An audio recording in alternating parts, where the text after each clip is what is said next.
Welcome to the intersection of technology, cybersecurity, and society. Welcome to ITSP Magazine. You're listening to a new Securing Bridges podcast. You're about to join Alyssa Miller as she sits down with senior and executive security leaders to share stories of success and failure while working across business teams. It's time to build and secure the bridge to the business. Knowledge is power, now more than ever.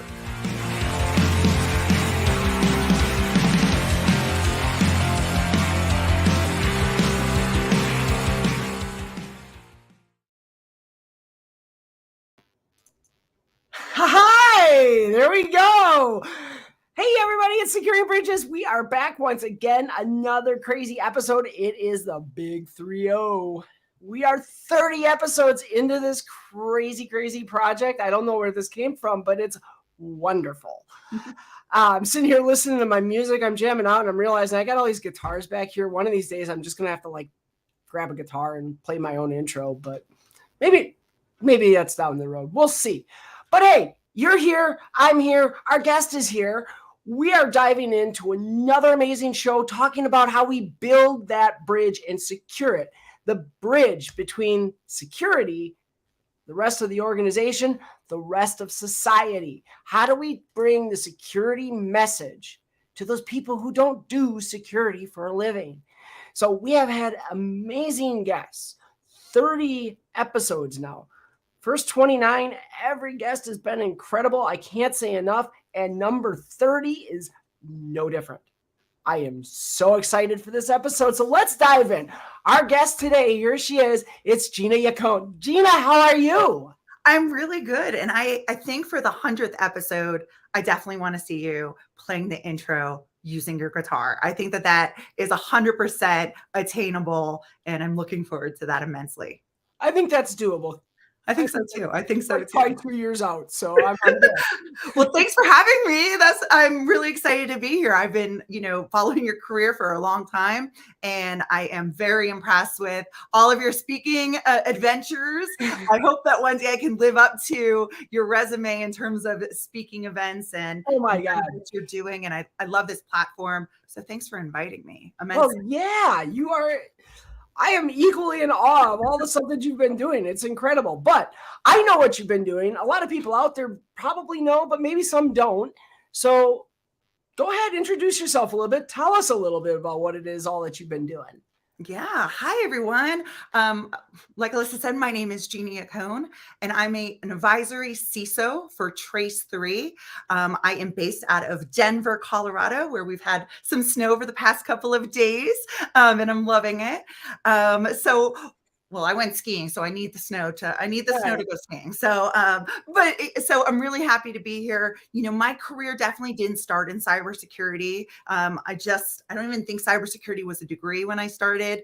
So really thinking about how my career has kind of evolved me to where I am, at Trace3, is pretty exciting. So I am getting my master's in cybersecurity now because I have interns that have bachelor's degrees and master's degrees.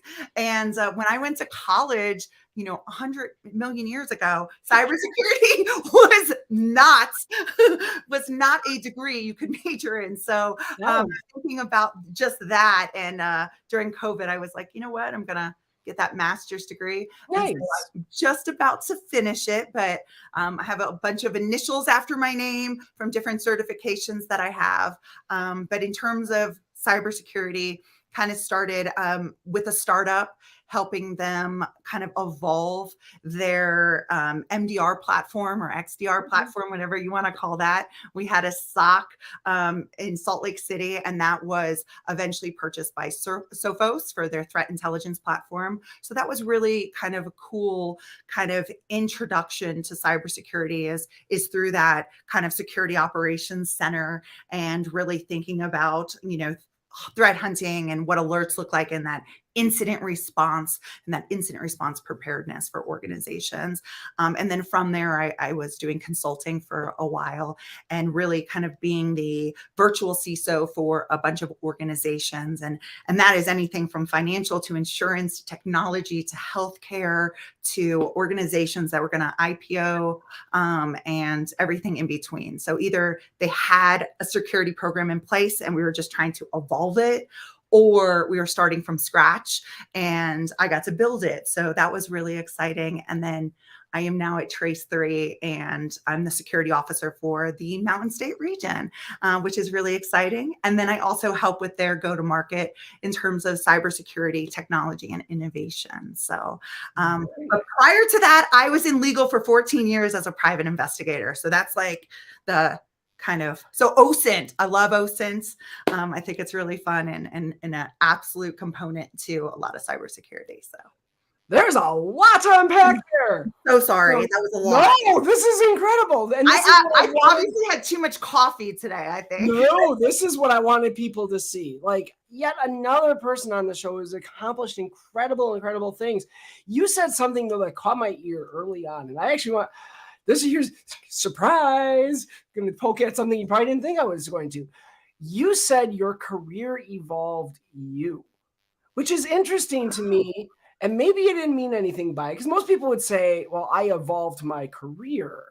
Oh. So I'm curious. And the reason it caught my ear is because I always look back at my career and I'm like, man, this was just like a lot of serendipitous events that happened that kind of built this. Like my career never would have been this plan, right? And I kind of wonder if it's kind of the same for you. It sounds like maybe it is.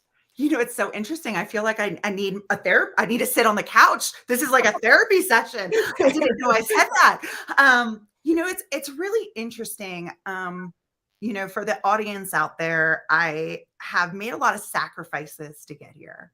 So I'm not married. I don't have kids. You'll probably figure that out on the internet, but just so you know, I'll just put it out there. But I did that because, you know, my career has always kind of come first. And I've kind of put my life on the back burner because of it, because I was trying to kind of get to this place, this like executive leadership space. And I just kept on making sacrifice after sacrifice to get here. And, you know, looking back, would I change it? I'm not sure. I definitely, do I have regrets? Probably yes. But I think my career evolved me, and I've hopefully involved the cybersecurity pathways for other women to kind of get to be in either leadership positions and or, you know, having a seat at the table in different capacities. So, and that's really cool, right? I mean, that is so, it's something I think a lot of people miss. There's nothing wrong with being focused on a career and making that where you want to go, right? And I know you're probably sitting here, you're talking about all these sacrifices, and you're like, this jerk just sat here and said that she got there by accident. What the hell, right? I'm sorry, I did too, though. The fact is, however we got here, it's that lowering the ladder, I've heard it called, right? Like, how do you get to a point where, yeah, you're in an executive role, you're in a leadership space. How, you know, not forgetting where you came from, and then how can you help open doors for others? So I'd love to explore that a little bit. Like, how does that resonate for you, or what are the things that you're kind of looking to impact from where you're at now with the platform you have? Yeah, absolutely. So this morning and on Friday morning, I am meeting with, I've had coffee, or I'm about to have coffee with 2 up and coming cybersecurity professionals that are just looking, they're both been in cybersecurity, but trying to kind of get to that next level and different ways that they can kind of approach that. So a little bit of mentoring, helping with resumes, really also trying to go to different cybersecurity networking groups like ISSA or ISACA or Women in Cyber, or insert whatever, you know, acronym here, cybersecurity, but going out there and being a part of the community, I think is really important. It's like giving back to your community from volunteering. You also, as a professional, I feel that at least as a woman in cybersecurity, that I have to give back in different ways, just like you are doing this amazing podcast and you are giving back in that capacity and others, right? I also feel like I have to do that as well, because, I've had like I said, I sacrificed, I've gotten, cold shoulders. I've been, rejected and kind of gone through the gamut on being a minority in cybersecurity as a woman. And so thinking about that and thinking how I've kind of persevered through that, I think it does help other people to kind of hear my story and also hear about the roadmap that I took to kind of put myself out there so I can, talk to people like you, at this stage in my career. So, I mean, and it is something that I don't want people to lose sight of, right? I think a lot of times people think of those folks who are out there really prominent in the community, are speaking a lot, some of whom have been on this show, including you. I think they look at it and they think that, well, it's they're looking for attention, or, that somehow it's self-serving. And the reality that I've been trying to get people to understand is like, look, maybe in a small way, at least for me, because what I found is I'm very awkward at events.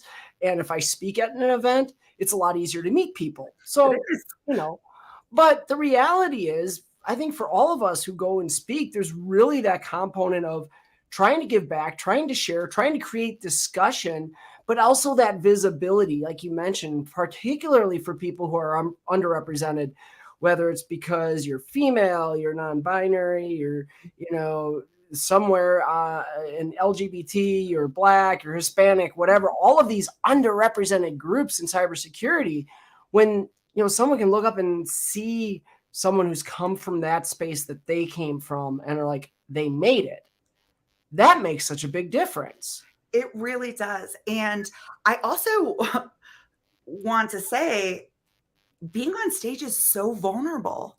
You don't know what questions you're getting. It also forces me to stay relevant in this space. Cybersecurity is ever changing. And let me tell you, every morning I am listening to the SANS podcast and this, I think it's something from the CISO Times and, things like that to stay relevant. I Google cybersecurity news every morning, see what's happened in the last 24 hours. Because if I don't know and somebody asks, yes, I can say I don't know, but it is so much better to be like, yeah, I saw that. I'm going to dive more into it. What are you thinking about that? And having that conversation is just great. But getting on stage is so vulnerable. I definitely have anxiety. I'm probably sweating up there and I am scared of the audience too. So, one, it's making myself be up there to kind of see myself as a subject matter expert or learning a topic, because I also want to have people come up to me and ask questions or give me different insights so that I can learn and evolve, right? So I had like this huge epiphany just while you were talking. It was amazing. I love it. As I'm thinking in terms of like imposter syndrome, right? Yeah. We talk about that vulnerability, first of all, being up there and like, okay, I'm really not the world's foremost expert on this topic I'm about to talk about. Like, I feel that way almost every time I walk up there. There's nothing I've ever presented on ever where I think I am like the person that above all else anyone should talk to. But what I'm realizing is when it comes to imposter syndrome and those feelings like, oh, I don't belong here, or whatever, I think what people need to understand is it's you become an expert not by knowing, right? I mean, we can all say cybersecurity is more art than science, and I think we're right.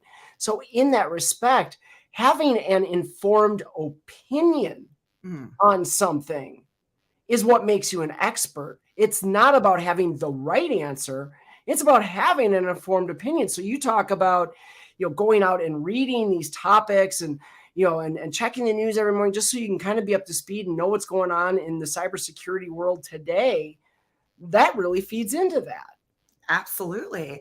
100%. And I think it's really important to say what you know and what you don't know. You know, a lot of my talks are based on my experience, you know, those informed decisions I've made, you know, over time. But there is so many different ways to approach a topic or an idea. And I really like talks where you get crowd participation and get kind of that feedback. I do a tabletop exercise, you know, presentation or workshop at different events, and it is all crowd participation. And I learned something about incident response preparedness every single time, or how organizations are doing things. So it allows me to think way more outside the box and even evolve what I've learned. And it makes me excited. And I just love having that aspect on people participating, me being there, or people coming up after and asking more questions or having me research more. I think it's just so much fun. So that's how I close every talk I give. I tell them, you know, we all do it. I think we all put up like our social media information. I always say, you know what? I want you to continue the conversation. I want you to come to me. I want people to come to me and tell me I am wrong. I'm completely full of crap. I don't know what I'm talking about, because I want to have those conversations. Now, I'd prefer they do it a little more politely than that, but hey, you know. But speaking of getting that kind of feedback, you mentioned CISO Times before. yes. And I know you wrote an article for CISO Times some time back. And we actually got a question through Mastodon before the show even started from Dwayne, who wanted to ask you a little bit more about something you said in that article. So I'm going to read this question. Unfortunately for the folks watching and listening, it's too long for me to put it in the bubble. And if you're on the podcast, that bubble wouldn't help anyway. So I'm just going to read this to you right off of, right off the question Dwayne sent me on Mastodon. He says, it's a question for Gina. I read with interest your article about cybersecurity due diligence and dark web search services. These are out of order. Cybersecurity due diligence during mergers and acquisitions. How much do you rely on self-attestation of security questions, and how much do you investigate yourself? I'm thinking of things like running email addresses through dark web searches, running asset inventory scans, or running an external vulnerability pen test. Naturally, any of these would be subject to agreement by both parties. But so how much do you rely on the information that the target company is able to provide versus your own? You mentioned OSINT before, like the work that you do investigatively on your own to kind of validate the happy, bright, sunny story I'm sure that most of them are going to give you. Of course. Wow, Dwayne, great question. And thanks for reading my article with interest. I was hoping somebody would read it out there. So I'm glad somebody. I'm sure more than one person has read it. No, that's super exciting. I definitely find interest in M&A because I just work with a lot of companies that are acquiring. And, I think we've seen over the last couple of years, like a tool consolidation where organizations are buying up other organizations. And so there's a lot of M&A in terms of the tech space and, in terms of globally in the United States, it happens every day, right? I don't think that there is enough effort in terms of really doing that investigation or that due diligence before companies acquire. And so a lot of times I will work with IT teams that are beyond frustrated that a company that they were just, their company just purchased another company and they didn't find out about the technical debt, right? That company had prior to acquiring it. So in terms of the amount of money that's needed to get that organization's current with the same or similar cybersecurity standards or IT or whatever that is. So one, I think that there's just a huge miss from a financial aspect on this like M&A component. When you're thinking M&A, a lot of times companies do look at the bank records and debts, and you're looking at, judgments and things like that to make an informed decision on whether you should buy a company or not. But most of the time, technology is not, considered at all, which is a shame. I think we're starting to see that evolve a little bit more. But to get to Dwayne's question now, I guess, and I'm sorry for that, but yes, self assessments. I think it really just depends on the culture of the organization and how you're going to rely on that. If it's a self assessment that also has evidence that's provided, or artifacts, or a SOC 2 type 2 compliance, or a high trust certification, or something that can kind of maybe back up the information, it's definitely one of those trust but verify. Some organizations, that's all you can get is one of those kind of self attestations. I do think it's really important to do due diligence. And if that's through dark web searches, looking to see, so we call that like reputational branding. So if you're looking in the web for that reputation of an organization, I think that is wonderful. You should know kind of what you're getting into. And if they've had a breach, that changes so much for an organization. It puts the acquiring organization into a position of power. Maybe they can change the terms, and there's things that you can do. So absolutely trying to look at that reputation through the dark web and seeing maybe what you can find to make sure that there wasn't a breach that maybe wasn't either acknowledged or out in the press, and or that maybe they didn't know about, or maybe they have some open S3 buckets, right? So there's things where kind of understanding what you're getting into is such a good thing. So yeah, that the self-assessments, they do provide some value. It kind of gives you some of that answers to questions that instead of just doing an interview, you might just get. So there is some value there. I love having the artifacts behind that, just kind of, trust but verify. Of course, doing interviews would be great. And then I would always do a reputational search. I think that is a great thing to do, Dwayne. So thanks for the question. Yeah, you touched on something really interesting there. It's kind of the way I've looked at this, and I'm actually kind of curious of your thoughts. I mean, M&A activities, oftentimes security is either not even taken into account, or it's kind of the bolt on towards the end that they kind of, let's just make sure, which is such a weird attitude, first of all, because, okay, you're going to ask me to look at this company and you're kind of like, well, just confirm that they're good. And what happens when I tell you they're not? Because you're this far along, you're not going to stop the process. But the thing that you kind of touched on, that I've been trying to really, it seems to carry a lot of weight when you're talking like your company, the acquiring company's CFO, for instance, definitely the CEO, and maybe even the business units, is that cybersecurity conversation can actually have impact on the valuation of that company. 100%. You get in there, you find vulnerabilities, you find issues that, a lot of tech debt, or, something that's endemic. Well, that's all money you're going to have to spend post-close to get all of those systems up to speed. So using that to your advantage, not just, like you said, it can definitely impact other terms, but even just that raw valuation of the organization a lot of times, especially if you're dealing with a private company where all of that's up in the air anyway, that seems to me like that's a really good way to motivate. 100%. And, it's also a culture thing too. Like if you're thinking about the culture of your people, right?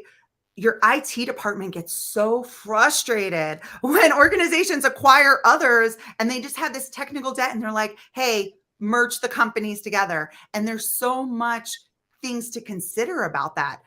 That might be hiring more staff. That might be a re-architecture of the tech stack and the way things are segmented. It may be buying new licenses. There's so much to that's just really not taken into consideration. And it's a shame. And when we're thinking about like the people component, it really creates a negative environment for the IT staff or the IS staff or information security staff who have been thrown these tasks. And it's like, go fix, right? And don't ask any questions because they're now ours. So having that, kind of conversation in the beginning from an IT perspective. That's why having like a good CISO or director of information security that can speak to the board, that kind of lays out, things that they should be looking at prior to acquiring, and I think it's really important to for any CISO director on the phone to really think about when you're going into the board, what type of questions do you want the board to be thinking about as they are preparing how their growth strategies in the future, and how are they considering information security as part of that. So that's creating a really good cybersecurity culture when you're thinking about M&A activities. And this is a really neat topic too, you brought up, that idea of coaching the board, Oh, right? yeah. Because I They mean, don't know what they don't know, right? Right. Oh God. I mean, I've walked into board meetings and literally had a board member ask me what a CISO is, right? Not at my current company, mind you, but that's happened. And then it's not judgmental. It's look at the background of a lot of these board members. They grew up, as executives in companies where CISO didn't exist. And, and here's the thing that I've dealt with is, your boards are oftentimes, as a CISO, your boards are getting coached on how they should ask you questions. And so now to flip that around and be able to coach your board on, hey, if we're looking at this activity, here's what we should be asking them. Here's some things you should be poking at. I've looked at the company. I kind of understand their background. Here's places I'm really suspicious about what they're doing, or, based on the nature of their business, these are things that we really should be asking them about. That's an invaluable opportunity, but unfortunately, I think it's hard to get that opportunity. So how can we influence the rest of the conversation to get ourselves included into that, where we have that opportunity to coach the board? Yeah. Well, so board members talk to each other. I know that, while there is like confidentiality between, on the board members like to hang out with other board members that like to hang out with other board members. And so they really want to have strong knowledge and really also look smart, right? So having a CISO educate the board on trends and what to look out for and kind of what's new is you're putting your board in a position of power to look smart in front of their friends and also help them understand what your team is going through. So the benefits there are endless. And there's different ways that you should approach it. Like, one, when I talk to boards or when and in the past, it's really important to, yes, understand what's interesting, what's motivating them, what they want to see, but you should always create an element of education. You always have to provide the why. For messaging, if you're talking to an end user, if you're talking to a mid-level, if you're talking to the executives, or if you're talking to the board, you always have to say why. And it's a really good opportunity is when you're saying that why is to educate on that topic. So I always think that regardless of what your slide deck looks like for the board, you should always have an element of education, even if you don't get to it. It can always be a takeaway, but I think that that's really important. Slip that in there and maybe the board will ask you a question on it, right? So let's talk about that slide deck and what that should look like for a minute, because this is a pet peeve of mine, right? Nothing I hate more than walking in and sitting through a board presentation where all of the slides are graphs and dashboards and numbers. I don't know where we got it in our heads that that's what boards want to hear. Because, to your point, it is about the why. It's why are we doing these things? Why did we spend this money? It comes down to telling a story. And yeah, all the stats and stuff, the graphs, the metrics, that's great to support the story. So put that in your appendix. They will, in most cases, at least in my experience, they do look at that. Yeah. But that shouldn't be the thing you're talking about. Talk about the story, help them learn, help them understand, especially in a day and age now where we've got the SEC potentially mandating knocking on our door. Yeah. Right? Like, so how do you construct if you're going to go in front of a board? What is, what is your approach? Yeah. So I worked for a great company called Agio in the past, and they kind of had this thing called the 3 Ws. It's kind of what happened, what's next, what's been done, or what's been done, what's happening, what's next.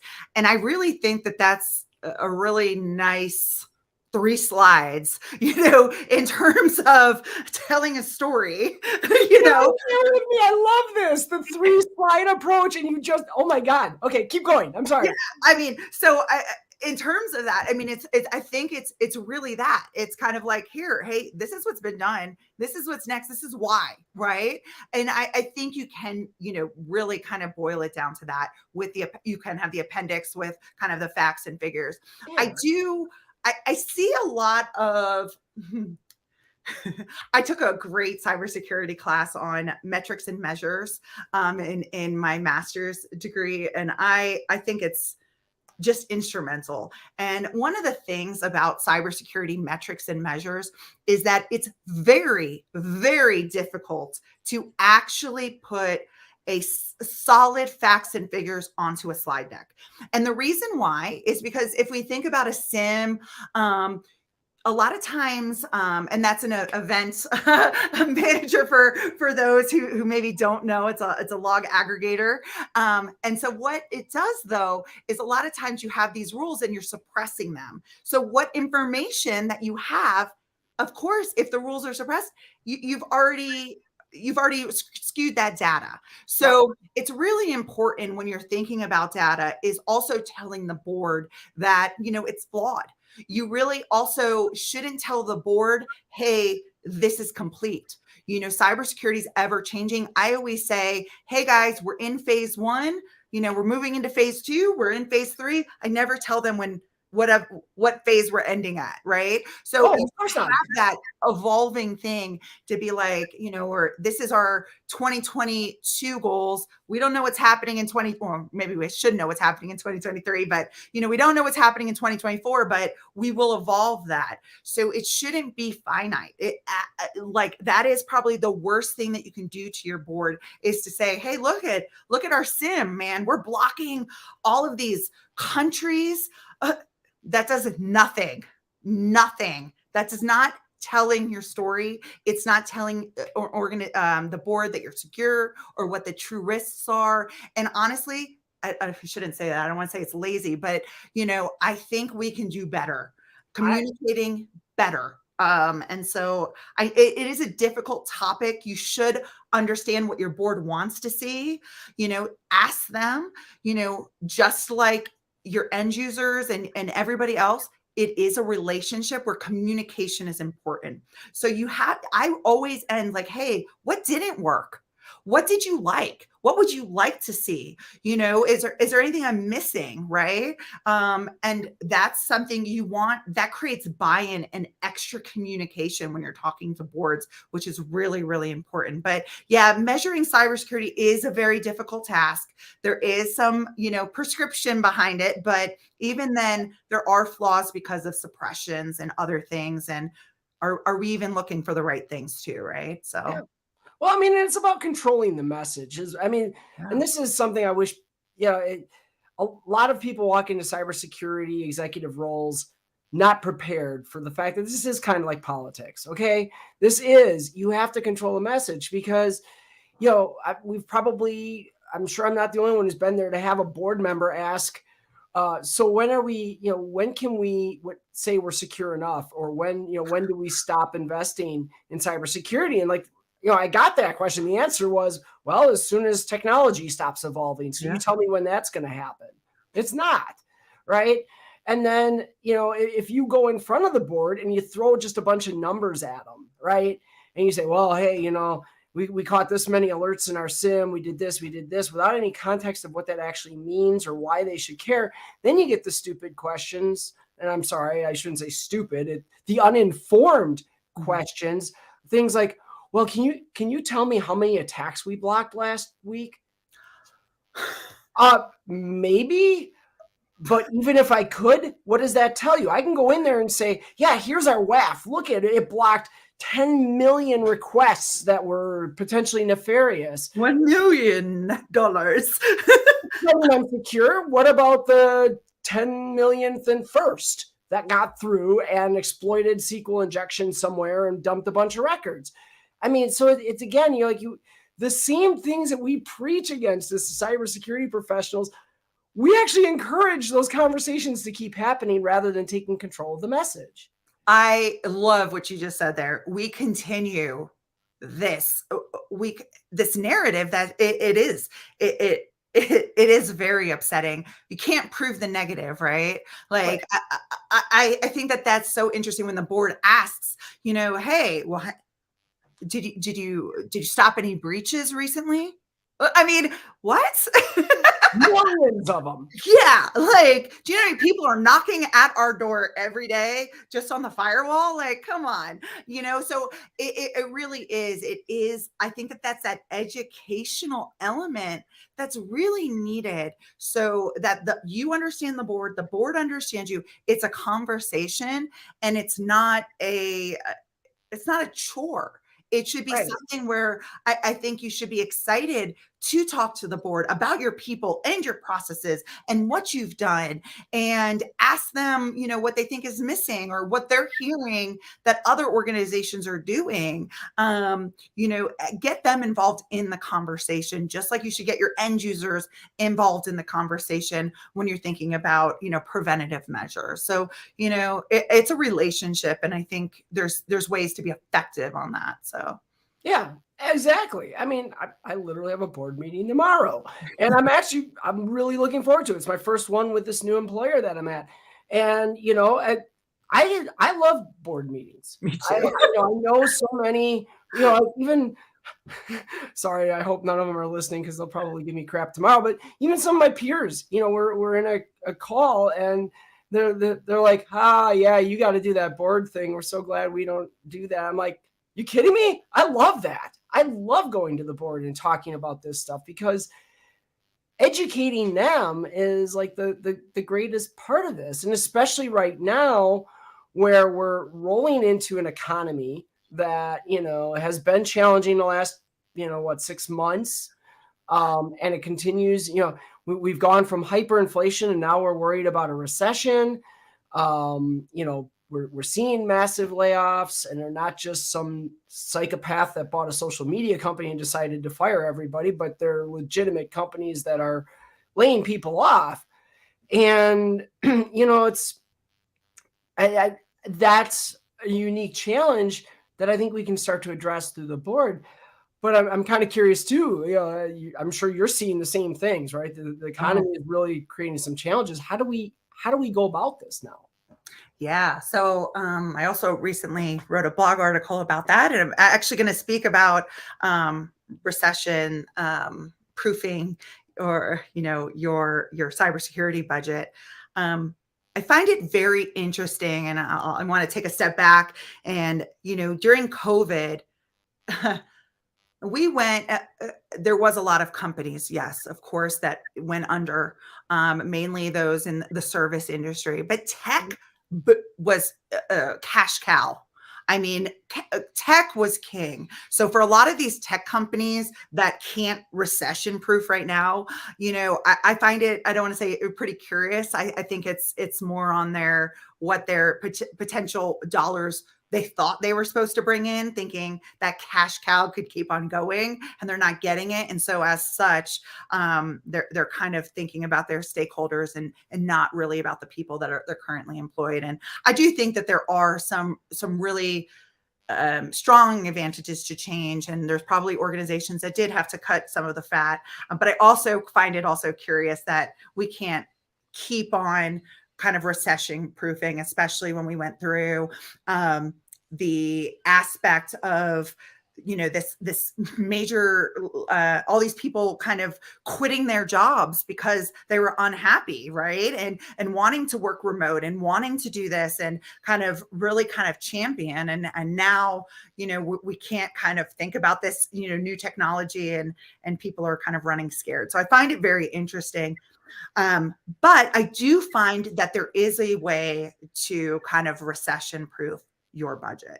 And the way that I think it is being able to communicate that ROI. So just like we were communicating to the board and having the board kind of understand your why, you have to be your biggest cheerleader and advocate in understanding why. And every day you should be asking yourself, like you are a third grader, why? Why do I have this technology in place? Are we maximizing it? Those are things should be part of your everyday workflow so that when you're asked why, that you're not kind of thrown off on that. But there's also ways to look at kind of your technologies. So one, cloud.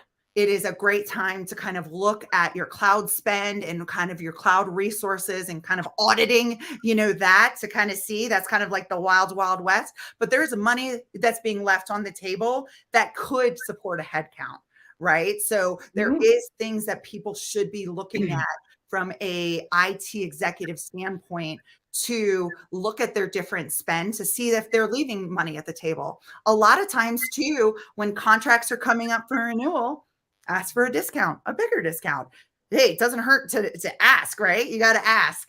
But also you should be using technology, recession proof or not, or during a recession or not, as a technological advantage. You can use it for marketing, especially for cybersecurity. So when you're thinking about an application, you're developing it, or you're going for a certain certification, having customers understand that you're more secure than the competition allows for better market share on your platform. So it's really important to also show how security is an advantage to achieving your goals, to being a market leader and doing that. So it's really important to be able to convey these messages because you want to keep your people happy. You want to keep your head count there and you want to be able to justify that. So keep on asking yourself why, so that when that question is asked that write it down, create that as a homework assignment, audit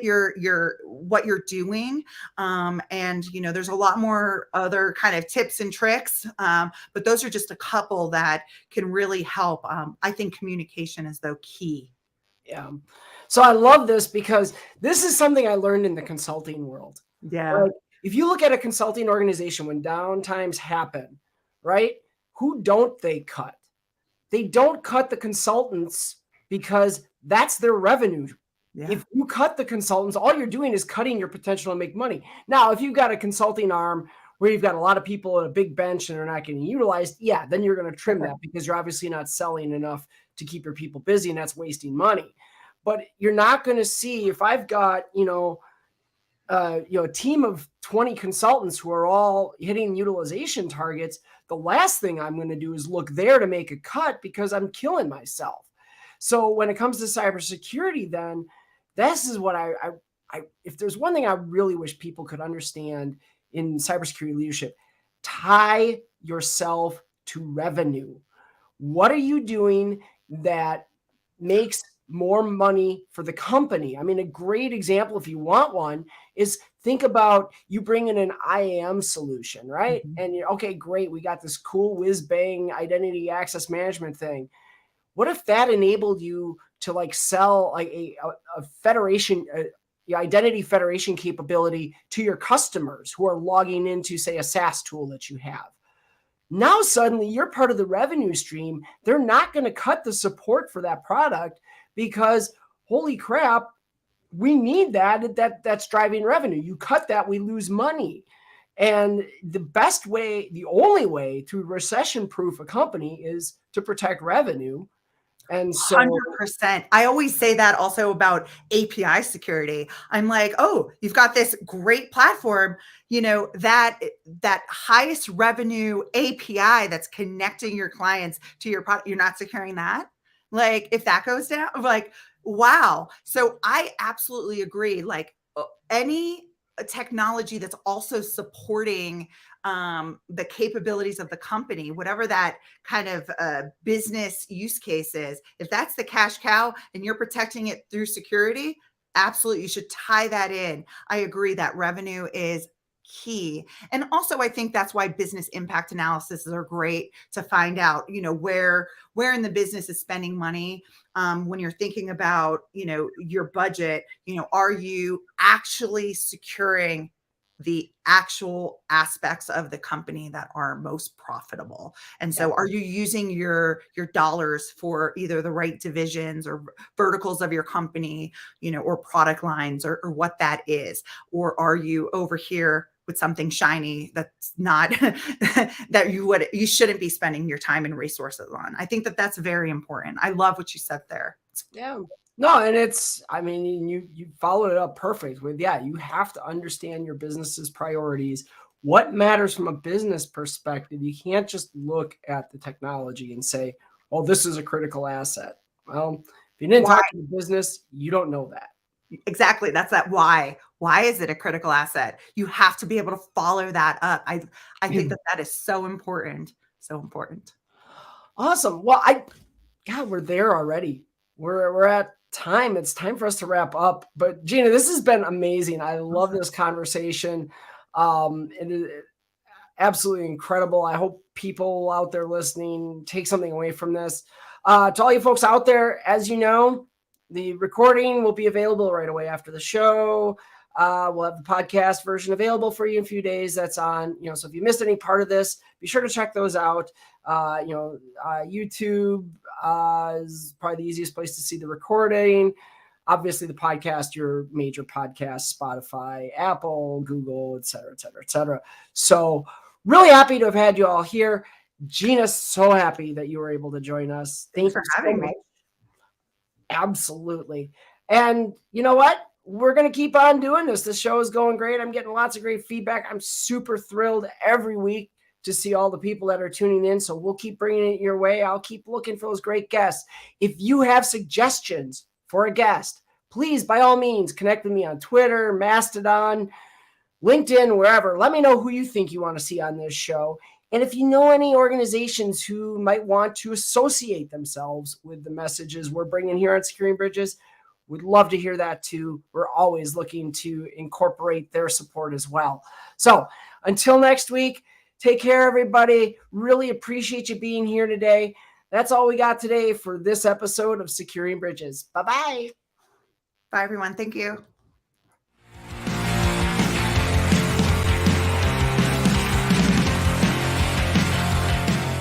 We hope you enjoyed this episode of Securing Bridges podcast with Alyssa Miller. If you learned something new and this podcast made you think, then share itspmagazine.com with your friends, family, and colleagues. If you represent a company and wish to associate your brand with our conversations, sponsor one or more of our podcast channels. We hope you will come back for more stories and follow us on our journey. You can always find us at the intersection of technology, cybersecurity, and society.